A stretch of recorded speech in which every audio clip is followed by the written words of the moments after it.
Good day, I'm Stephen McHugh, and this is your JIS News for Tuesday, April 4, 2023. Children 12 years and younger can now access free medical care at the University Hospital of the West Indies, UHWI. The Ministry of Health and Wellness announced the measure in a press release yesterday. The decision is in response to an increase in admissions at the Bustamante Hospital for Children. The ministry says the increased admissions are mainly due to respiratory illnesses. To prevent overcrowding at the Bustamante Hospital and facilitate faster service, parents have been given the option of seeking care at the University Hospital. Meanwhile, pediatric patients at the Bustamante Hospital for Children can now interact with animals for comfort and to relieve stress and anxiety as they undergo treatment at the facility. It is being done under the Animal Assisted Recovery Care ARC pilot project, which is financed by the National Health Fund. This intervention, which is the first of its kind in Jamaica, was first announced in November last year by the Minister of Health and Wellness, Dr. Christopher Tufton. It was officially launched at the Bustamante Hospital for Children recently and will run for 18 months. Dr. Tufton says animal-assisted support is globally recognized as having various benefits for both patients and care providers, with positive psychosocial development derived from humans interacting and bonding with animals for health. And what we're hoping to do, therefore, with this project is to create a sort of One Health approach that sees society in a holistic way.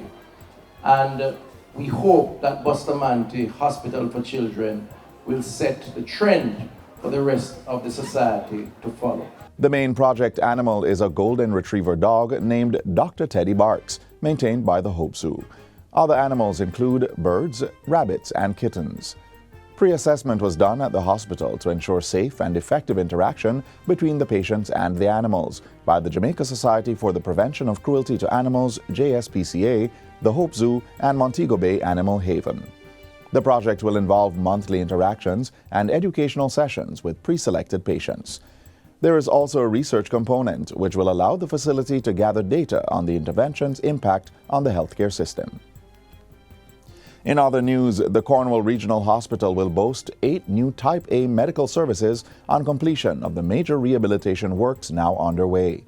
Clinical Coordinator at the Western Regional Health Authority, Dr. Delroy Frey, outlined the increased range of specialities during a recent town hall meeting. It was held at the Montego Bay Civic Center in St. James to update the public on the rehabilitation of the hospital. We'll have infectious disease specialty, pulmonology, endocrinology, facial-maxillary services, cardiothoracic services, gyne-oncology services, fetal-maternal and reproductive endocrinology.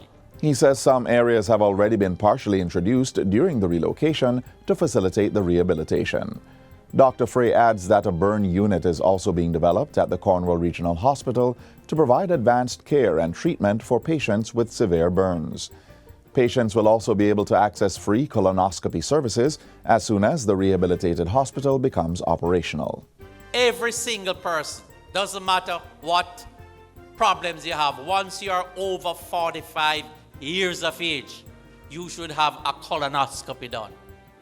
In the private sector, the cost for a colonoscopy will run you somewhere about $65,000.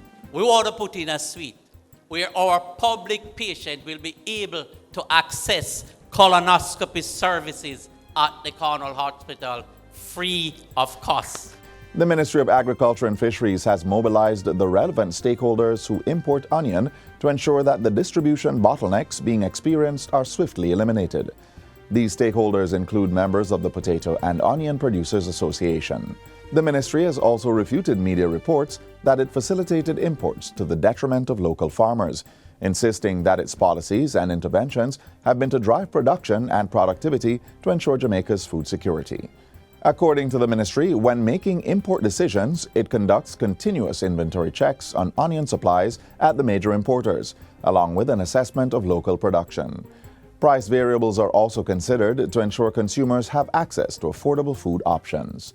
The ministry says it is mindful that during the harvesting period for local onions, an abundance of imported crops will create a market imbalance, adding that this is why deliberate steps are taken to encourage purveyors who would normally seek to import onions to purchase and store locally. On average, Jamaica imports approximately 10,000 tons or 22 million pounds of onions annually. This translates to a monthly average of 833 tons.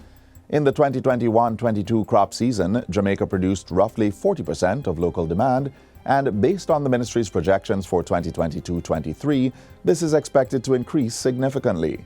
The targeted production for the 2022-23 crop season was 400 hectares, and to date, approximately 310 hectares have been established.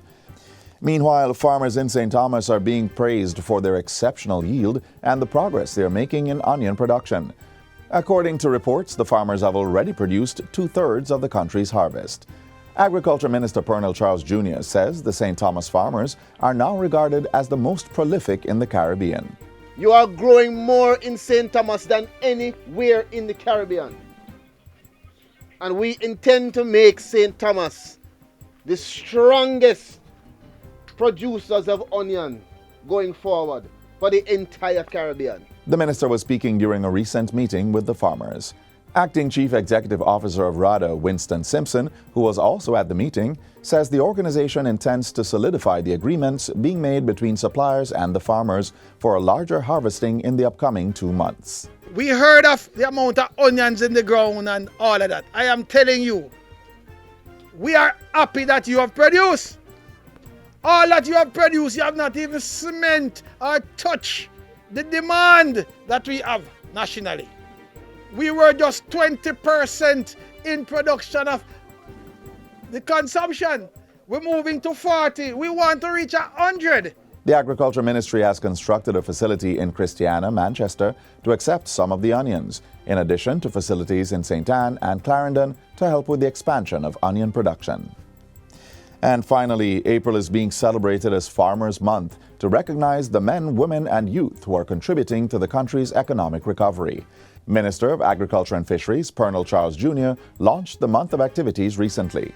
We stand resolute this morning with our farmers, with the fishers, with the stalwarts in this sector that held up the agriculture and fisheries sector and industry. We stand and we salute those officials and technical experts in the Ministry of Agriculture and Fisheries. As part of Farmers' Month activities, a garden is being established at the Randolph Lopez School of Hope in St. Anne. On April 10, the Montpelier Agricultural Show and the Jamaica 4-H Club's Parish Achievement Day Youth Farmers Market will be held. The introduction of the Pradial Larceny Watch campaign and a Market Linkages networking session are both slated for April 13. On April 18 in St. Catherine, there will be a National Fisheries Authority Customer Appreciation Day. On April 19 in St. Elizabeth, there will be a tour of the Pedro Pond. And the St. Anne Agricultural Show is scheduled for April 28. Farmers are also invited to take their livestock to be artificially inseminated at Minard Estate in St. Anne on April 26. And that's it for JIS News Today. I'm Stephen McHugh. Thanks for watching.